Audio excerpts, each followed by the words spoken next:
ഇനി അവധി മാറ്റത്തെക്കുറിച്ചുള്ള വിദ്യാർത്ഥികളുടെയും അധ്യാപകരുടെയും ഒക്കെ തന്നെ പ്രതികരണങ്ങൾ എന്താണെന്ന് കൂടി നമുക്ക് നോക്കാം.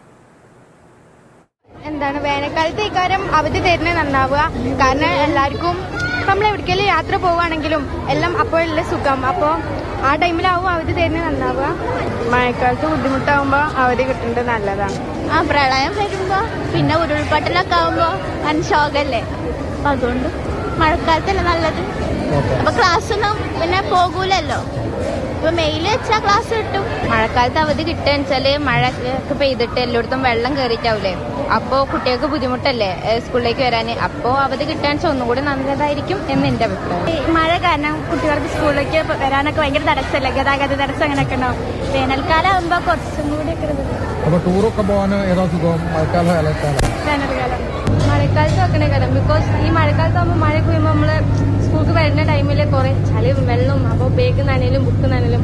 വേനൽക്കാലത്ത് ആകുമ്പോൾ അതിന്റെ സീൻ ഉണ്ടാവില്ലല്ലോ, നമുക്ക് വെള്ളത്തിന്റെ ചെറിയൊരു ബുദ്ധിമുട്ട് തന്നെ ഉണ്ടാവുള്ളൂ. പക്ഷെ ഇത് മഴ പെയ്യുമ്പോൾ നമ്മള് പെട്ടെന്ന് നമുക്ക് ബസ്സിൽ കയറണം, അങ്ങനെ തിരക്കും കാര്യങ്ങളും വരുമ്പോ വണ്ടി പോണവര് ചളി ഉറപ്പിക്കലും, അങ്ങനെ ബുക്ക് നനയലും, അങ്ങനെ കുറെ പ്രശ്നങ്ങൾ. യൂണിഫോം ഉണങ്ങാതെ എന്നിട്ട് അതിട്ട് വരുമ്പോ സാറുമാരെയൊക്കെ നനഞ്ഞ് കേൾക്കേണ്ടി വരും. അങ്ങനെ കുറെ പ്രശ്നങ്ങളാണ്.